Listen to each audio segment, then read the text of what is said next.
तो चलिए गाइस, प्रश्नावली 9.1 के एग्जाम्पल की चर्चा करते हैं, उदाहरण की। तो एक एग्जाम्पल लेते हैं हम। एग्जाम्पल नंबर 1 है,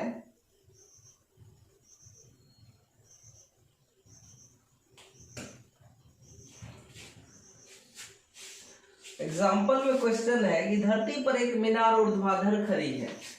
ऊर्ध्वाधर, जब धरती पर कोई मीनार खड़ी होती है तो हम इसको उदग्र या ऊर्ध्वाधर बोलते हैं। तो एक मीनार जो धरती पर खड़ी है, ये है धरती पर खड़ी एक मीनार।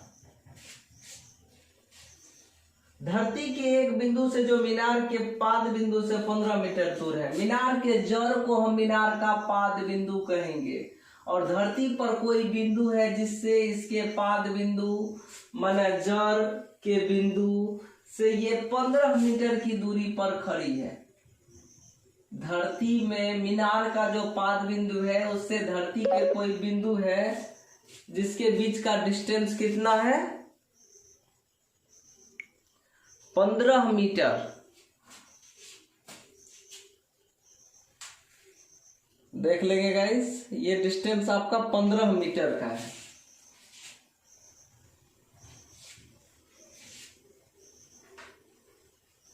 मीनार के शिखर का उन्नयन कोण 60 डिग्री है। ये उन्नयन कोण जो हमने आपको बताया था, ये एंगल उन्नयन कोण का होता है 60 डिग्री का है।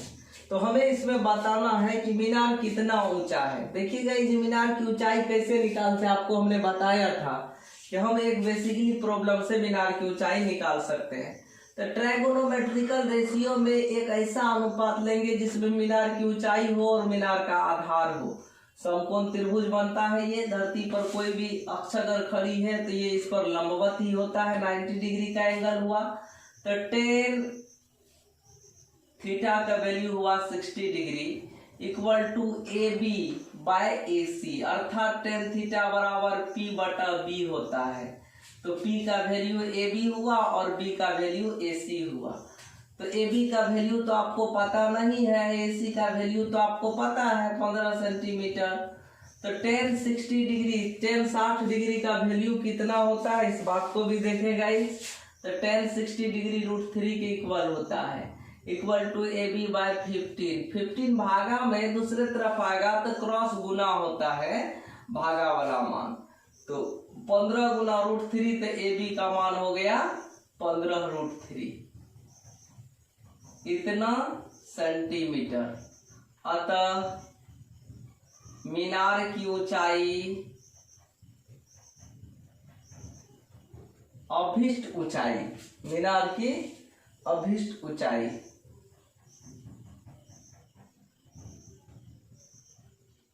Equal to 15 √3 centimetre. ये हुआ मीनार की अभिष्ट ऊंचाई। सेकंड एग्जाम्पल में हम आते हैं, एग्जाम्पल नंबर 2 में।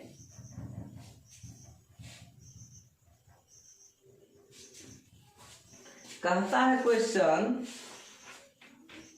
एक बिजली मिस्त्री को एक 5 मीटर ऊंचे खंभे पर चढ़ना है। बिजली मिस्त्री को कितना मीटर ऊंचे खंभे पर चढ़ना है?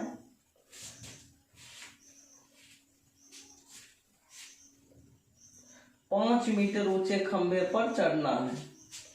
मरम्मत काम करने के लिए उसे खंभे के शिखर से 1.3 मीटर नीचे एक बिंदु तक पहुंचना है। चढ़ना तो है इसको 5 मीटर ऊंचे खंभे पर, लेकिन बिजली में कोई खराबी है, इसलिए वह 1.3 मीटर नीचे रहेगा। 1.3 मीटर नीचे ये मिस्त्री खंभा से रहेगा, यहाँ पर लटक करके तब तार का वायरिंग ठीक करेगा। ये वायर है, इसको ठीक करेगा। ये सीढ़ी लगा रहा है इतना दूर, इस पर खंभा पर सीढ़ी लगाया है 1.3 मीटर 1.3 मीटर नीचे, ऐसा किया है। अब देखिएगा इस और आगे क्या कहता है। यहां तक पहुंचने के लिए प्रयुक्त सीढ़ी की लंबाई कितनी होनी चाहिए? क्षैतिज से 60 डिग्री के कोण के झुकाव पर वह अपेक्षित स्थिति तक पहुंच जाए। ये 60 डिग्री के एंगल पर झुक रहा है। ये जो सीढ़ी है जमीन से 60 डिग्री के एंगल पर झुकता है। तो ए बी सी हो गया, इसका वैल्यू डी आपका प्राप्त हुआ। पहुंच जाए। और यह भी बताए कि खंभे का पाद बिंदु कितनी दूरी पर सीढ़ी के पाद बिंदु से होना चाहिए।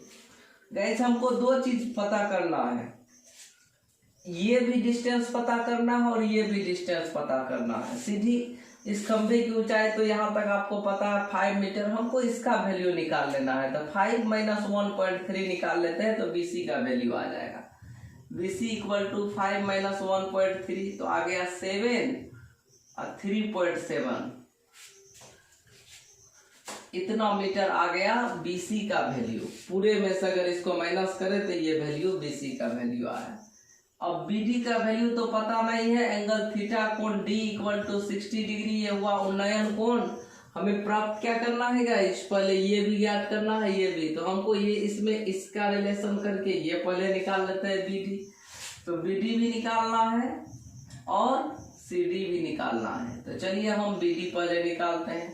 tan थीटा का वैल्यू 60 डिग्री = P/B अर्थात 3.7 बाय B का मान हुआ BD।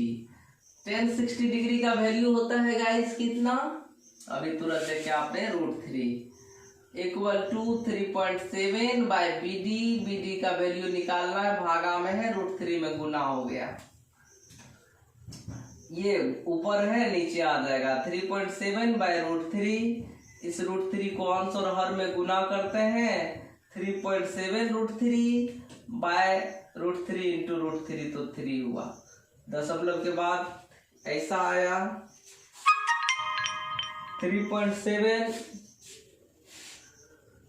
37 गुना √3 का वैल्यू होता है 1.73 बाय 3 इंटू 10 पॉइंट पूरा 1 2 डिजिट है तो 2 डिजिट दिए। अब आप दोनों को गुना करेंगे गाइस, हम दोनों को गुना करते हैं। तो चलिए दोनों को गुना करते हैं तो कितना आता है, गुना करते हैं गाइस तो कैलकुलेशन आता है 2.133 मीटर। एवं ये तो आपका BD का वैल्यू फाइंड हुआ गाइस। अब हम इसमें फाइंड करेंगे सेकेंड बार CD का वैल्यू। एवं अब ट्राइगोनोमेट्रिकल रेशियो का ऐसा वैल्यू लगाइए जिससे कि ये निकले। तो tan थीटा में P/B होता है, sin थीटा में P/H होगा। तो P ये H ये, तो हम लगाते हैं sin theta, sin 60 degree = P हुआ BC बाय P/H, H हुआ CD। BC का वैल्यू आपका फाइंड हुआ है, BC का वैल्यू है दिया हुआ 3.7 बाय CD का वैल्यू आपको फाइंड करना है। जबकि गाइस tan 60 डिग्री का वैल्यू आपको पता होगा, tan 60 डिग्री का पिछले अध्याय में हमने बताया था sin 60 डिग्री का वैल्यू क्या होता है। चलिए रिमाइंड करते हैं sin 60 डिग्री का वैल्यू। sin 60 डिग्री का वैल्यू √3/2 होता है। तो चलिए √3/2 रखते हैं, √3/2 = 3.7 बाय CD। CD भागा में इधर आएगा तो गुना हो गया, √3 CD =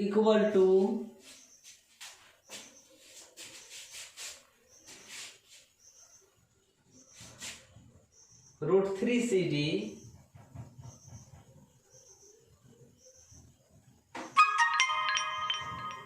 = 2 इंटू 3.7, दोनों को मल्टीपल करेंगे। CD =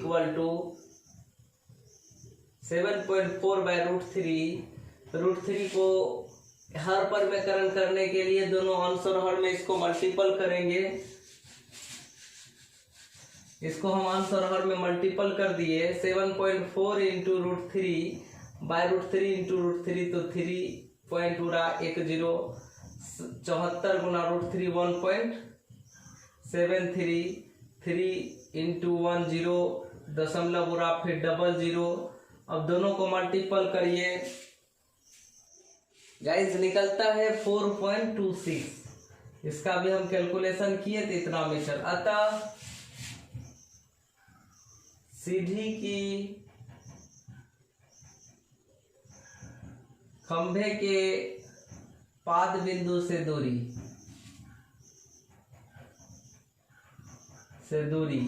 सीढ़ी का जो पाद बिंदु है और ये जो खंभा है इसके बीच की दूरी BD इक्वल टू फाइंड होता है 2.13 मीटर। एवं आपको सीढ़ी की ऊंचाई निकालना है, वो भी निकाले हैं। सीढ़ी की ऊंचाई इक्वल टू,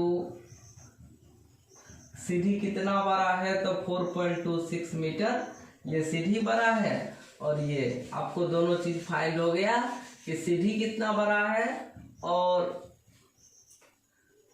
सीढ़ी की खंभे के पाद बिंदु से दूरी क्या है। गाइस आज हम बस इतना ही बता रहे हैं, फिर आगे बताएंगे। धन्यवाद।